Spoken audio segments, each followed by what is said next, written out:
Hello everyone. Today I'm going to share a video that I thought a lot if I should share it or not.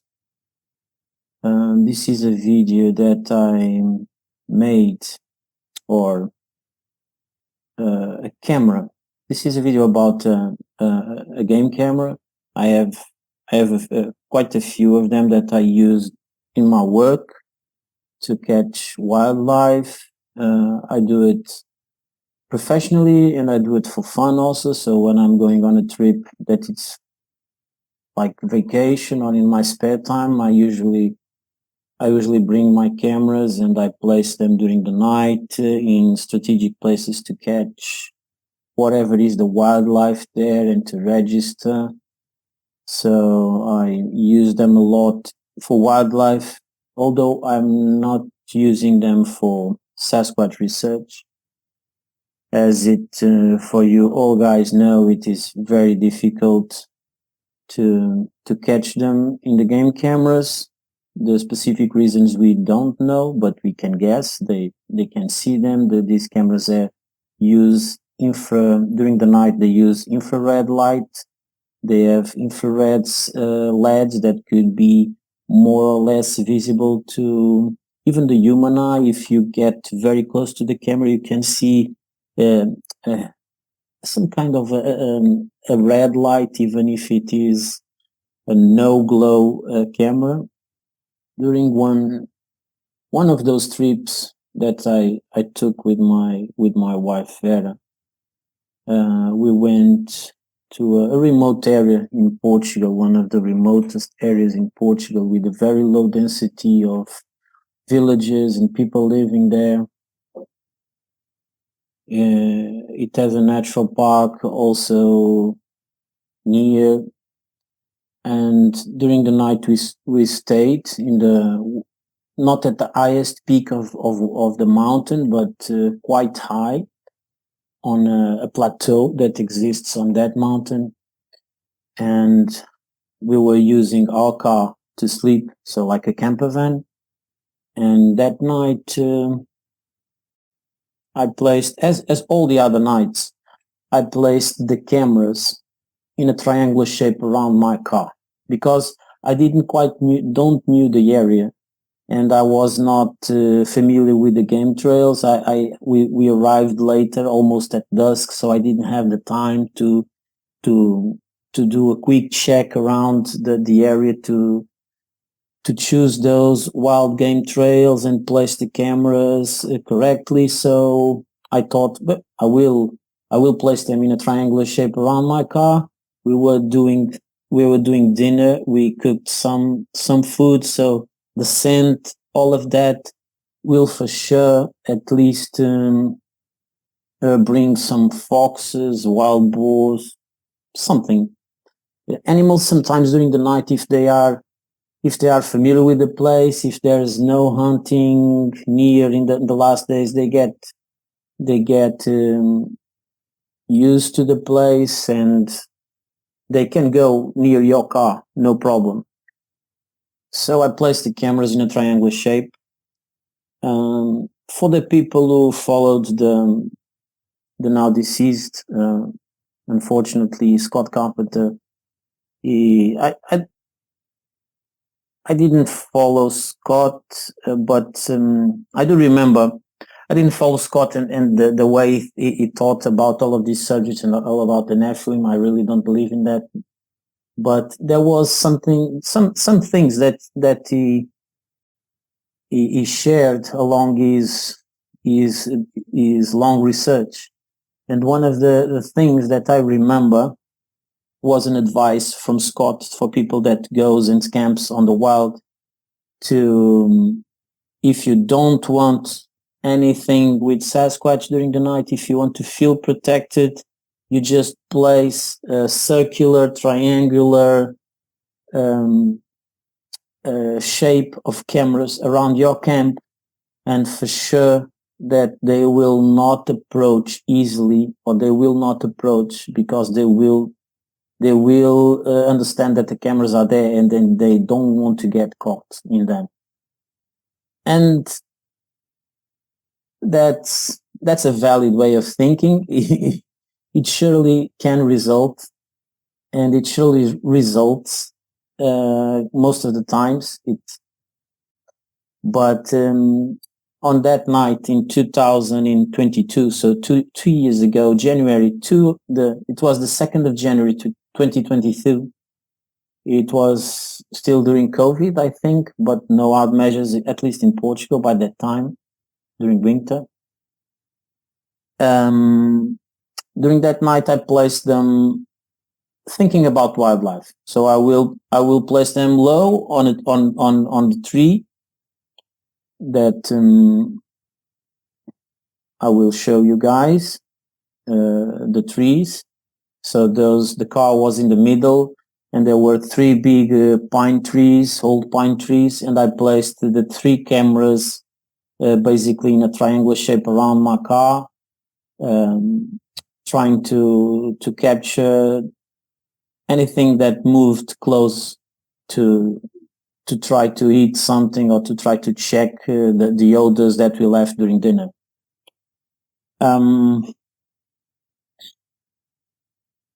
Okay, so I will show you one of the videos that the camera made while I was placing the camera. You can see me and Vera.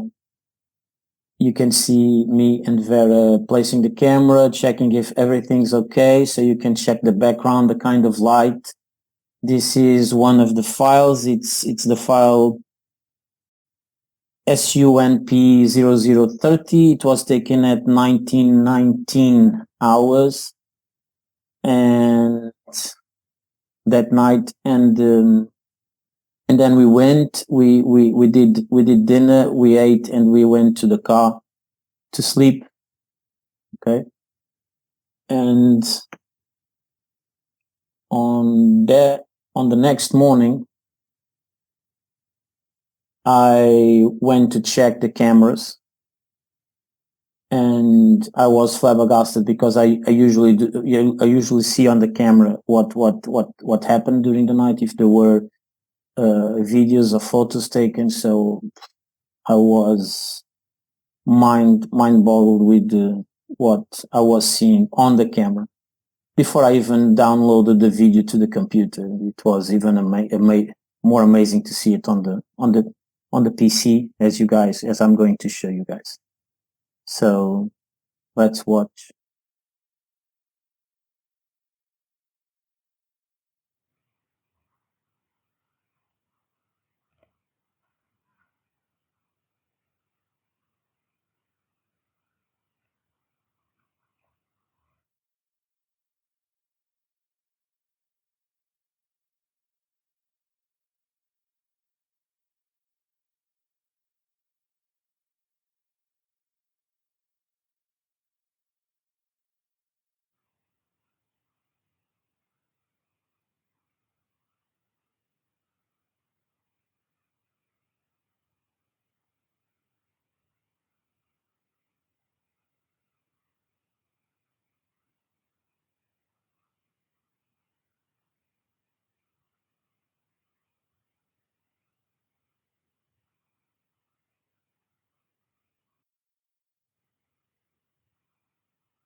As you can see, this object that can emit its own light. I really don't know what it is. You guys now are used to with the media calling UAP, so I need unidentified aerial phenomena. It's what the government in the United States is calling these new UFO objects. But is it a mechanical thing? It's like, is it a light being? Is it an orb? We don't have sure. I don't have sure. But one thing I can tell you, it was deliberate. It was deliberately letting it being filmed. because 32 seconds earlier it triggered the shutter, and it chose 32 seconds later to to to be filmed. It chose to show in my video, to letting me see what happened. And during that night, so 1 hour and 30 minutes after I put the game cameras on the tree, we went, like I told you before, we went dinner, then we went to the car, lay down to bed.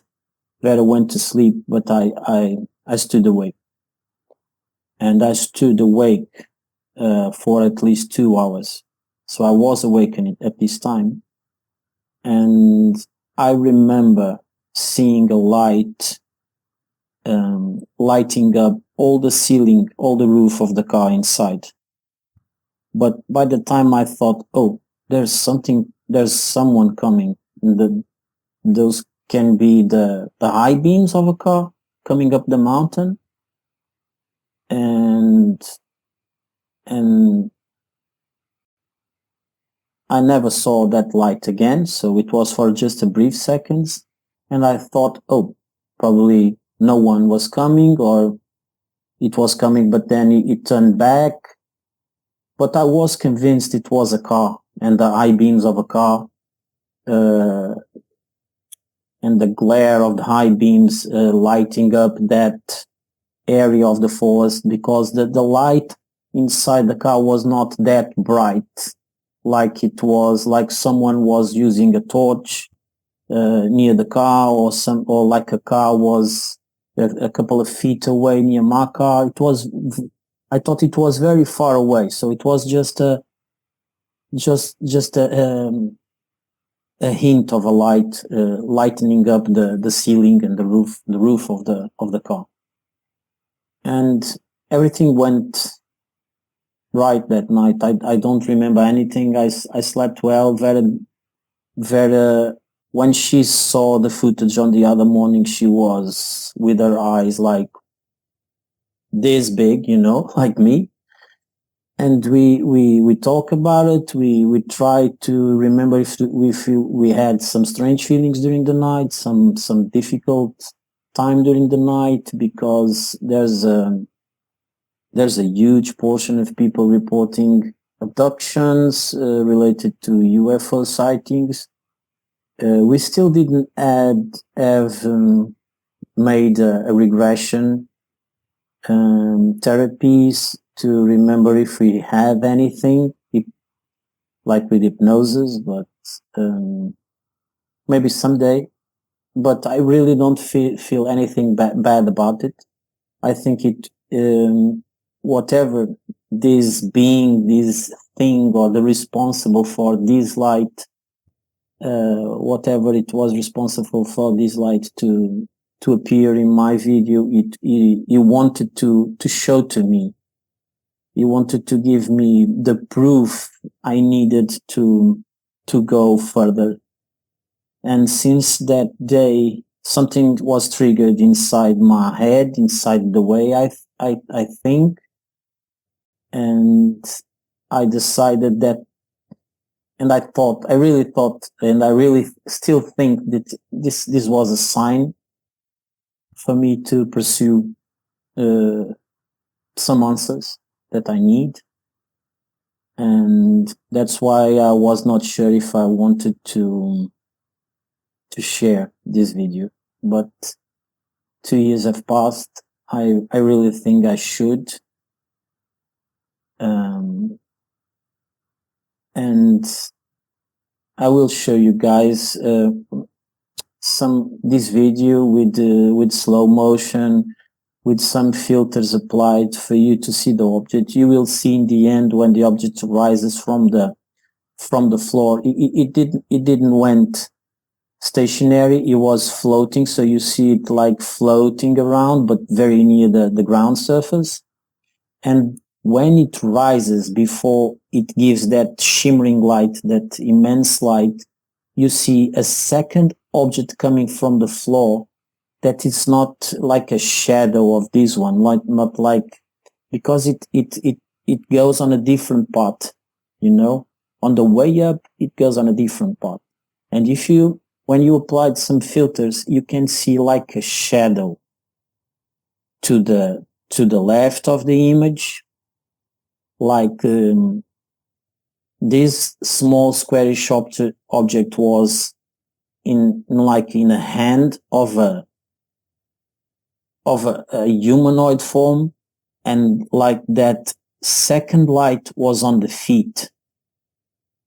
If you see it well on the shadows, it seems like someone jumping with a huge light on their hands and some lights in the soles of their feet. It's just me speculating.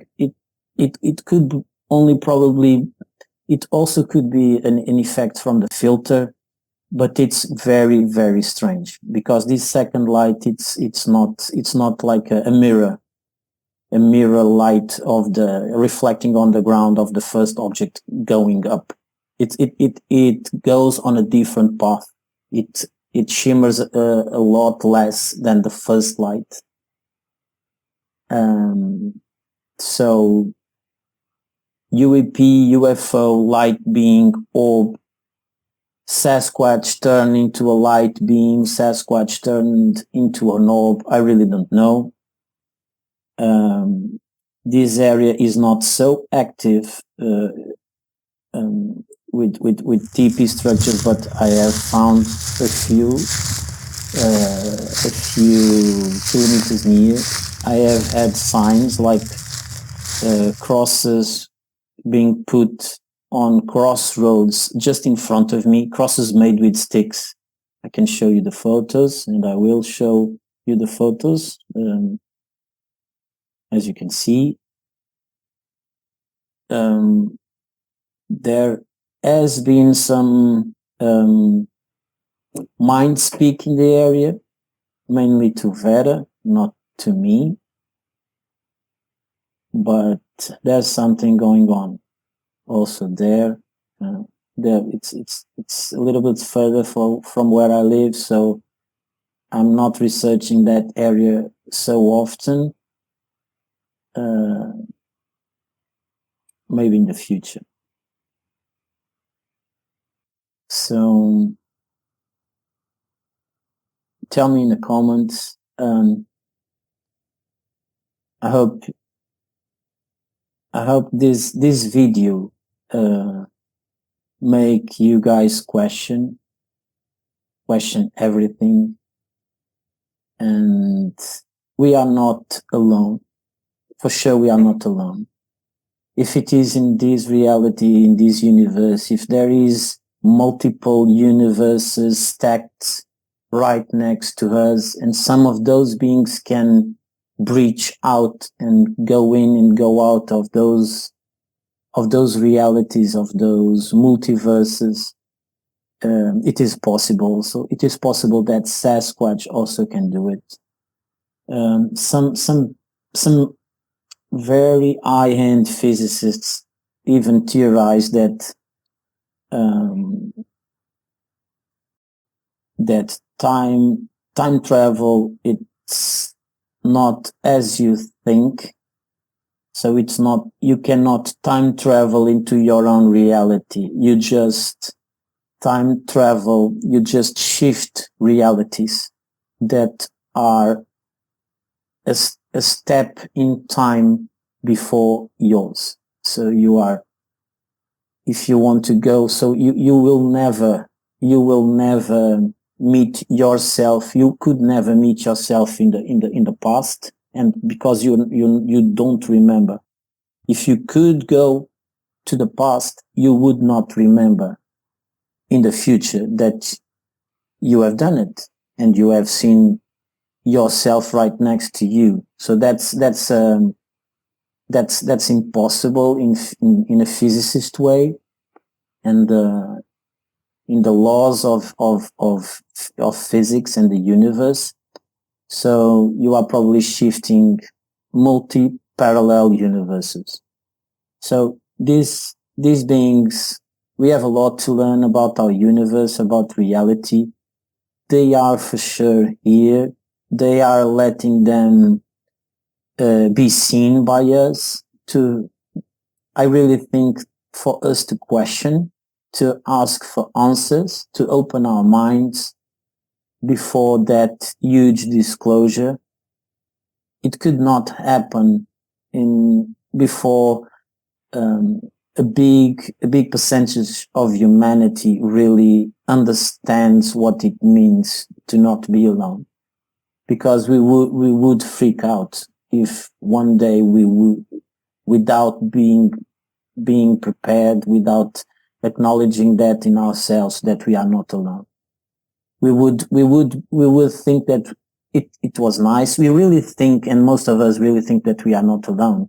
But the moment some government entity, respected government entity like the NASA or something like that, tells you that we are not alone, that are very intelligent, even more than us, beings in these universes, or there are multi-parallel universes, some people in a few days after will freak out, because start to they will start to ask themselves if we are not in danger. They can we are ruled by fear, people. Our own society is ruled by fear of everything, fear of losing our job, fear of losing our family, fear of dying because we don't know what's there when we end uh, our lives here. So we are ruled by fear. Our hearts are ruled by fear, and we will freak out. So we have to have like a gradual understanding of what is happening around us, and I think these beings are helping us to understand that and spreading the word. So that's what I'm doing. So most of you are not buying into this thing. You want to continue to believe your reality is very rational, very black and white. So you can do that if that makes you comfortable. Um, that's your own choice. So thank you again. Thanks for watching. See ya.